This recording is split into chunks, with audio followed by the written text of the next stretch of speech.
Bab 15. Aku tidak bisa. Suara penolakan Gara menghentikan gerak tubuh Daniel yang sedang menyantap sarapan pagi itu.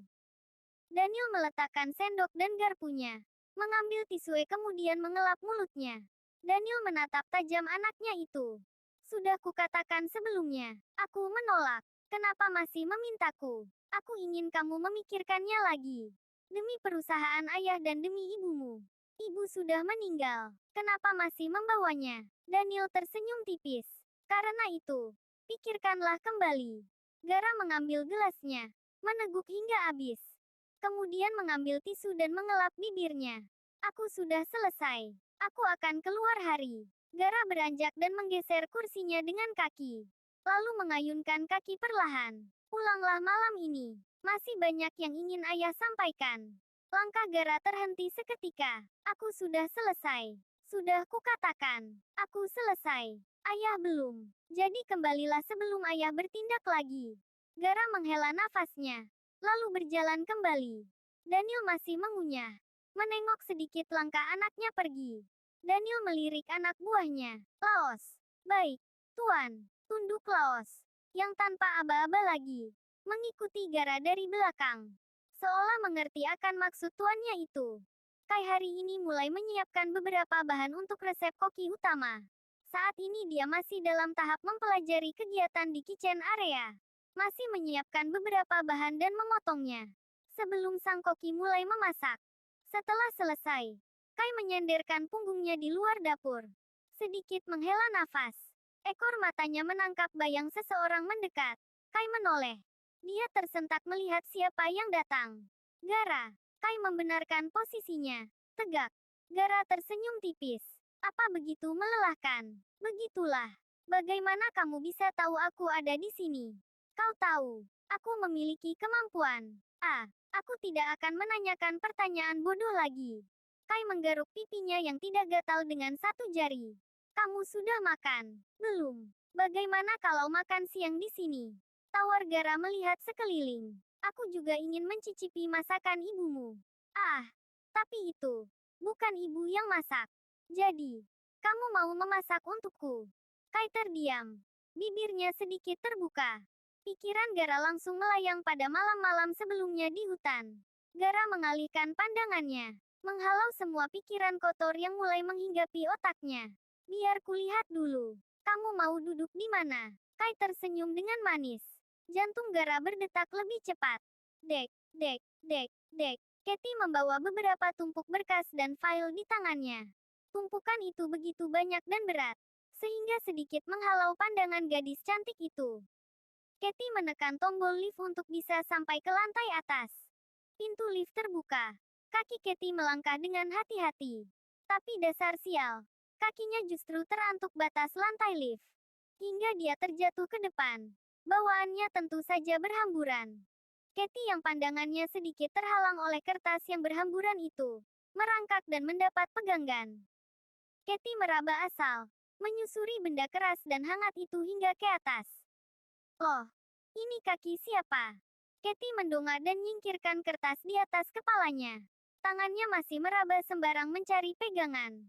Wajah Cathy berubah, merasa menyentuh yang tak seharusnya. Bersamaan dengan tatapan matanya melihat Ken berdiri di depannya. Astaga, pekik Katy cepat-cepat menarik tangannya. Ada apa ini? Cet. Aku terantuk batas lantai lift. Om. Canggung. Kenan menghela nafasnya. Lantai berapa? 14. Om. Katy memunguti kertas di lantai. Ken menekan tombol 14. Setelahnya ikut memunguti berkas dan file yang berserak di lantai.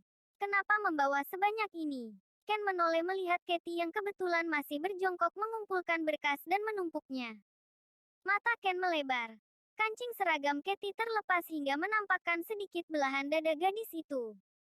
Ken mengalihkan pandangan matanya ke samping dan berdehem. Apa? Tadi Om ngomong apa? Kenapa membawa sebanyak ini? Ken masih memalingkan wajahnya ke samping. Om Kenan, lihat ke sini dong. Nggak sopan tahu bicara tapi wajahnya melihat ke arah lain. Protes Katy. Ken menelan ludahnya sangat sudah. Dia anak-anak Ken. Anak-anak. Kenapa kau begitu biadab? Pikir Kenan. menelan ludahnya lagi. Lalu Ken menoleh dan melihat Katie. Tentu saja pemandangan bukit terbelah itu menggoyahkan imannya. Ken menelan ludahnya lagi, melewati kerongkongannya dengan sangat susah. Katie, iya, di sini berpakaianlah sedikit tertutup. Maksudnya, tanpa kata. Kenan menunjuk Katie. Gadis polos itu melihat mengikuti jari Ken. Dia terkejut. Ah, ini, kancingnya copot, pekiknya histeris. Duh, jatuh di mana ya? Sejak kapan begini? Ah, sial. Salah satu asetku ini. Cathy masih bergumam membenahi seragam depannya. Lain kali, pakailah kemeja yang lebih longgar. Cathy menghentikan sejenak aktivitasnya, melihat ke arah Kenan dengan kesal. Om, ini adalah seragam sekolah. Size-nya juga standar, tidak pernah dimodif begitu ketat. Jadi, tolong diperhatikan lagi kata-katanya. Katie berucap begitu halus dan lembut. Diakhiri dengan hentakan nafas keras. Kenan menghela nafasnya. Baiklah. Maaf. Kenan mengambil pin di dasinya. Kemudian menyodorkannya pada Katie. Kau bisa menggunakannya. Katie melihat pada pin itu. Tanpa kata menyautnya. Katie menautkan pada seragam bagian depannya sebagai pengganti kancing. Hingga menutupi dadanya yang terbuka. Semua file dan berkas sudah terkumpul. Katie menumpuk nih. Tepat saat pintu lift terbuka. Katie mengangkat bawaannya. Lalu melangkah keluar. Terima kasih, Om. Pintu lift mulai menutup. Ken berbalik menghadap sisi dalam lift. Sedang Katie berbalik melihat ke dalam lift. Ada yang terlupa. Mata Katie membola. Melihat Kenan merapikan celananya. Dahi Cathy mengernyit. Hingga pintu lift benar-benar menutup. Om Ken. Merapikan apa? Nggak mungkin kan? Gumam Katie pelan. Sementara di dalam lift, Kenan tertunduk malu. Dia bocah. Apa yang kupikirkan? Kau gila. Kenan. Pria itu masih membenahi dan merapikan celananya. Ada rasa tidak nyaman dan sesak di sana. Aku harus mendinginkan otakku yang tak waras ini. Pikir Kenan. Begitu sampai di ruangannya, Kenan mengguyur kepalanya di bawah shower. Ken keluar setelah kepalanya benar-benar dingin. Malvin membuka pintu ruangannya. Melihat Ken yang terlihat habis mandi, dia tertegun. Kamu, mandi di kantor. Gerah. Tuan, ada apa? Kita butuh peretas. Bab 16. Bagaimana? Kai yang duduk di depan Gara dengan berpangku wajah di atas meja. Melihat Gara menyantap dengan lahap. Enak. Kai tersenyum. Tentu saja. Aku sudah memasak sejak usiaku 8 tahun. Benarkah? Kai tersenyum dengan wajah cantiknya. Gara melihat padanya.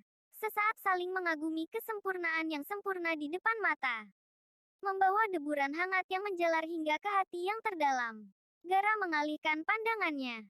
Dia takut akan semakin jauh tenggelam dalam keindahan mata Kai yang terus menjerat seluruh hati tanpa dia bisa melawan. Aku membuat virus baru. Oh ya, kali ini untuk apa? Gara tersenyum tipis menatap wajah Kai. Aku ingin kamu juga ikut serta di dalamnya.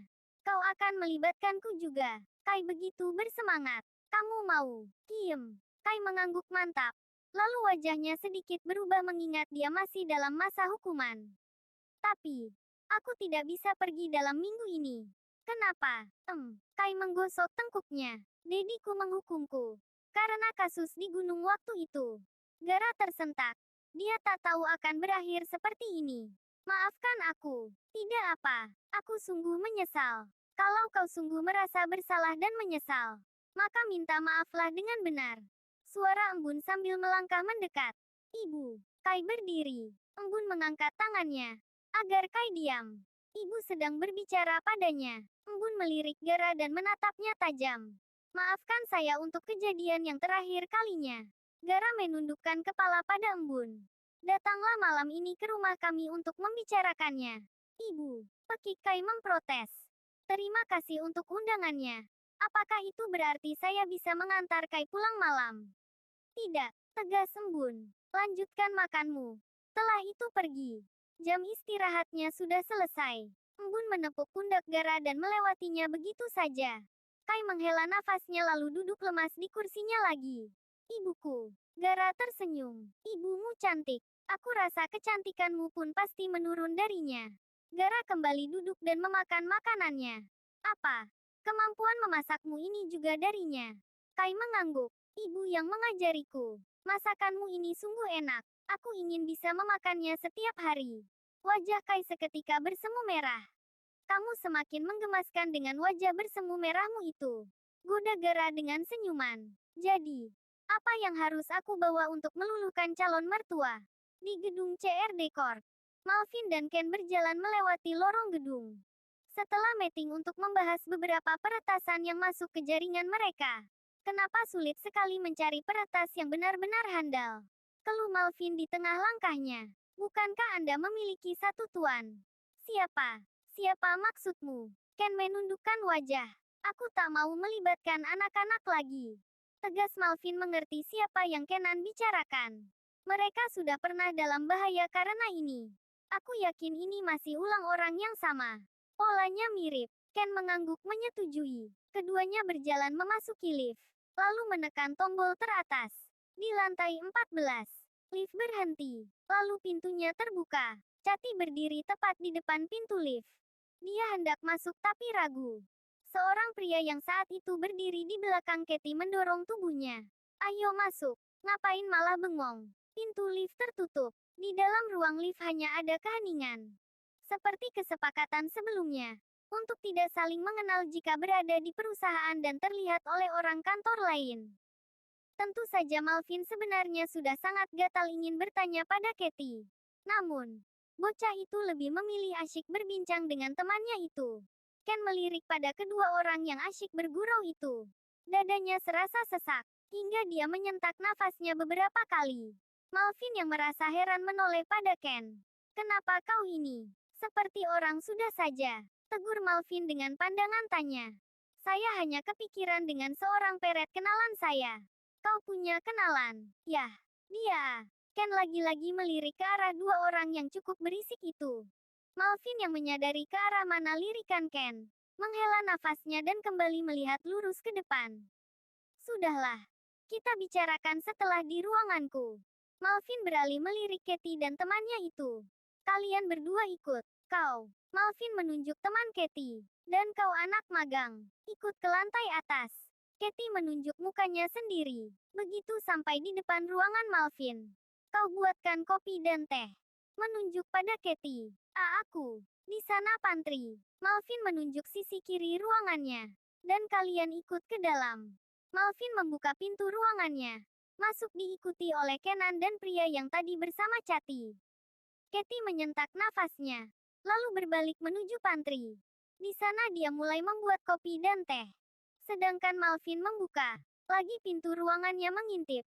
Memastikan anaknya itu sudah tidak terlihat lagi. Pria itu menyeringai. Baiklah, kau boleh pergi, ucap Malvin pada teman Cathy tadi. Bagaimana dengan Cathy? Biarkan saja, pergi sana, usirnya. Teman Cathy terlihat bingung. Namun dia pergi juga. Di dalam ruangan Malvin duduk di sofa tamu. Ken masih setia menemani. Walau tak tahu apa mau tuannya itu. Dia bahkan tidak diizinkan untuk pergi ke ruangannya sendiri. Malvin bersiul tidak jelas. Tuan, Kim, apa kita akan membahas tentang hacker kenalan saya? Oh iya, benar. Kau punya satu.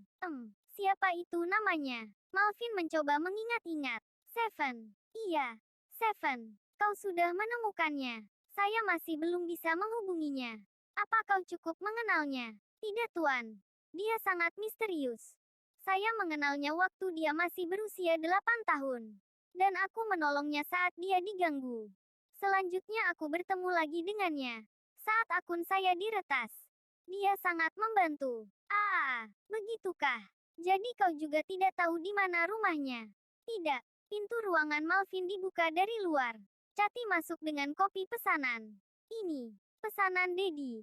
Cathy meletakkan kopi beserta nampannya di atas meja tamu. Di mana Malvin duduk dengan Ken. Itu, Malvin menunjuk dada Cathy. Bukankah itu pin milikmu, Ken? Kenapa bisa ada di dadanya?